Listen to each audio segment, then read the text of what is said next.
айта қойшы. Біздің биылғы ұлттық бірыңғай тестілеуге үкілеп қосып отырған жалғыз үміткеріміз Нұржанымыздың арманы ақиқатқа айнала ма екен? Қазір ұстазым, үкімет зерделеп көрейін. Я ұстазым, оның жоғарыда жұлдыздар жарқырап тұр, сынақта сүрме өтіп, мектептің мерейін тастып, ол өзінің шыңына шығады екен. Я ұстазым,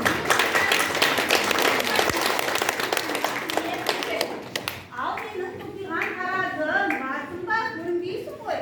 Не ұстазым? Ендеше өзіңнің тағдырыңды таразыңа салып көрші. Біздің биылғы 2021-22 оқу жылындағы түрлі байқаулар мен сайыстарда мектебіміздің ұстаздары мен оқушылары қандай дәрежеде, қандай жетістіктерге жеткен екен? Білсең айтып берші. Қазір таразыма салып көрейін.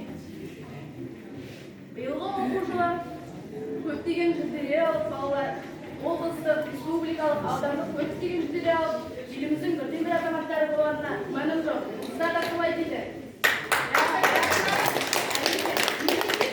Шәкірттерімізді ортаға алдыра аламыз ба? Әрине, мектептің мақтаныштарына айналған жұлдызды шәкірттеріміз әрқашанда төрімізден орын алмақ. Құрметті қонақтар, мектебіміздің жұлдызды шәкірттері біздің төрімізде